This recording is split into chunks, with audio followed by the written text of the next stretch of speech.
Halloween back. Halo sekawan, selamat datang di konten Ringkas Film. Pada episode ini, Blimin akan membahas alur cerita film yang berjudul Deadstream yang dirilis pada tahun 2022.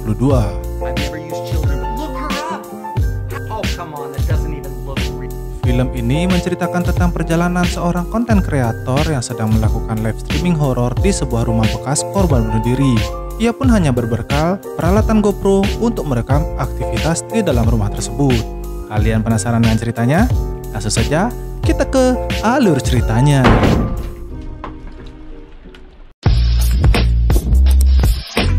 Ready and I'm a piece of trash.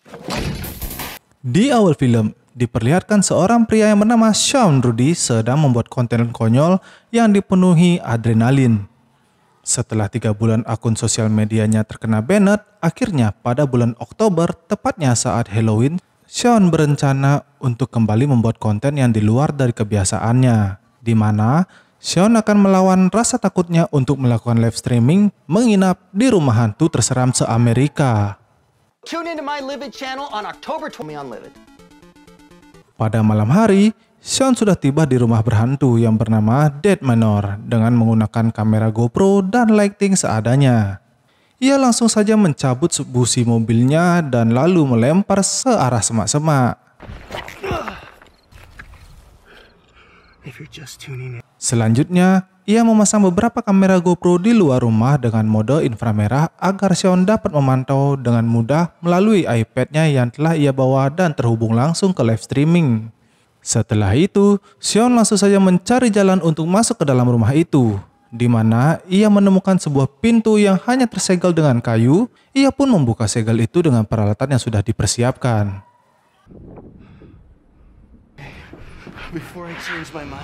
Berhasil membuka pintu itu, Sean terkejut melihat isi ruangan dipenuhi dengan coretan, di mana ia mengunci pintu itu dengan gembok yang sudah ia bawa. Lalu dengan pedenya, Sean menyembunyikan kunci pintu itu di bawah lantai. Lalu ia pun mulai menjelajahi rumah itu dengan wajah tegangnya. Tidak lupa, ia mengecek komen live streamingnya untuk berinteraksi kepada penonton. Setibanya di sebuah kamar utama, rupanya Sean langsung memasang kamera itu tepat di sudut kamera agar ia dapat memantau kejadian di kamar itu, dan Sean mengetahui dari internet bahwa kamar itu mengerikan. Seusai memasang kamera, Sean langsung menjelajahi lantai 2, yang mana lantai 2 ini adalah tempat paling menyeramkan di rumah tersebut. Sean masuk ke dalam salah satu kamar yang ternyata kamar itu adalah kamar anak-anak, dan ia sebelumnya sudah mencari informasi tentang kamar itu yang ternyata dulu terdapat 2 bayi dan 3 anak telah tewas di kamar itu. Setelah itu, Sean langsung memasang 1 kamera di kamar tersebut agar Sean dan para penontonnya dapat melihat pergerakan yang ada di dalam kamar anak-anak itu. Selanjutnya, Sean masuk ke dalam kamar mandi yang paling ia takuti karena dulu di kamar mandi ini pernah dijadikan tempat bunuh diri, tepatnya di bak mandi ini. Tentu saja, ia langsung bergegas untuk memasang kamera di kamar mandi itu dan beberapa bagian lainnya. Setelah memasang banyak kamera, kini Sean berada di ruang uji nyalinya. Di dalam ruangan itu terdapat sebuah pintu yang rupanya itu adalah lemari baju. Saat Sean melihat isi lemari itu, tepat di dinding lemari terdapat sebuah simbol sehingga Sean tidak memperdulikan simbol tersebut dan lanjut melakukan setup di dalam ruangan tempat uji nyalinya. Ia pun tak lupa membaca komen dari para netizen di aplikasi live streaming.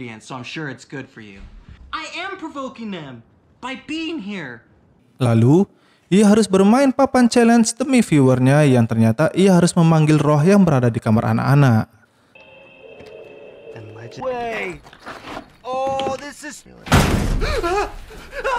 Setelah mendengar suara aneh, Sean berlari terbirit-birit kembali ke ruangan uji nyalinya. Ia pun mengatakan tidak mengetahui suara apa yang telah ia dengar. Lalu ia mengambil sebuah ember untuk menampung air maninya akibat ketakutan. Setelah itu, ia pun membaca komen para netizen kembali, yang mana beberapa netizen mengirim Sean sebuah video penampakan yang berada di salah satu kamera yang telah ia pasang. Sean pun melihat video tersebut dan ia terkejut melihat roh berwarna putih berjalan memasuki kamar mandi. Saking takutnya, Sean mengeluarkan peralatan pengusir hantu dan ia kembali keluar dari ruangannya untuk mengecek keadaan sekitar. Akan tetapi, setelah melihat pintu di salah satu kamar tiba-tiba bergerak.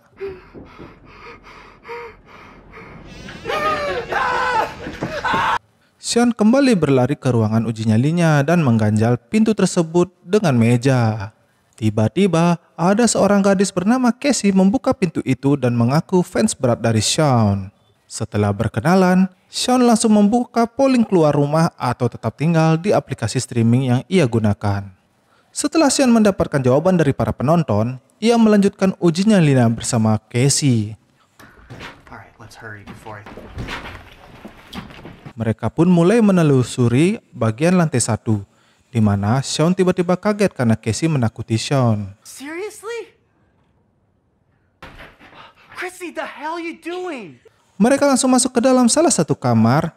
Setelah itu, Sean menemukan sebuah tangga bawah tanah di dalam kamar yang ternyata isinya hanyalah gudang barang peninggalan orang yang pernah tinggal di rumah hantu itu.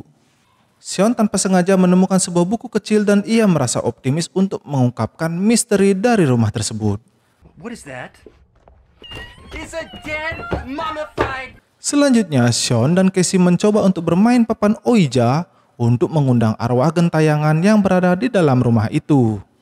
Mendengar suara di lantai 2, Sean menyuruh Casey untuk naik ke lantai 2 dengan Sean menunggunya di kamar sekaligus melihat situasi beberapa di kamar melalui kamera yang ia bawa. You have to check out the paranormal activity. Tiba-tiba, Sean kehilangan jejak Casey dan menghampirinya ke lantai 2. Saat Sean kebingungan, tiba-tiba Casey mengejutkan Sean yang sedang ketakutan. Chrissy! Akan tetapi, Casey langsung menggigit leher Sean dan ia menghabisi Casey.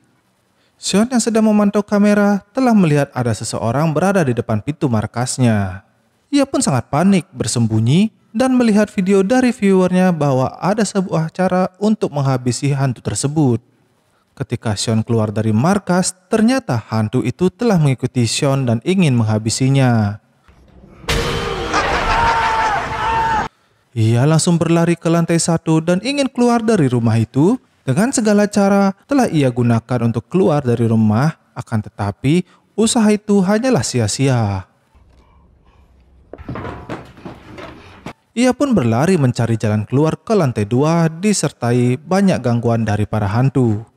Setelah berhasil keluar dari rumah itu, Sean langsung berlari terbirit-birit dan menemukan mobilnya sekaligus mencari kunci mobil yang telah ia buang di semak-semak sekitar sana. Tiba-tiba, ada banyak hantu di luar rumah itu yang membuat Sean semakin ketakutan. Di dalam mobil, Sean telah mendapatkan pesan kembali kepada viewernya cara untuk menghabisi hantu itu. Sehingga dengan gagah berani, Sean kembali ke dalam rumah itu dengan peralatan yang telah ia siapkan dari dalam mobil. Setelah berhasil kembali ke markasnya, Sean langsung mempersiapkan jebakan untuk menghabisi hantu itu. Dengan sisa keberaniannya, ia pun mengucapkan mantra yang berada di catatan yang telah ia temukan di markasnya itu. Echo my heart, echo my soul. Tiba-tiba, hantu itu menerkam Sean saat ia keluar dari salah satu kamar. Ia langsung menghabisi hantu Casey dan bertarung dengan sangat sengit. Berdasarkan tutorial di buku yang ia miliki, Sean langsung memotong salah satu jarinya dan hantu itu tiba-tiba tersegel di salah satu ruang bawah tanah di rumah itu. Sean dengan bangganya memamerkan kemenangannya melawan hantu tersebut kepada viewersnya di aplikasi streaming. Setelah sekian lama, tiba-tiba live milik Sean telah mati dan film pun berakhir. Sekian dulu alur cerita film Deadstream. Semoga kalian mengerti dengan alur cerita yang Blimin sampaikan. Berikan komen dan like jika kalian menyukai video ini. Thank you for menonton. Sampai jumpa di alur cerita film berikutnya.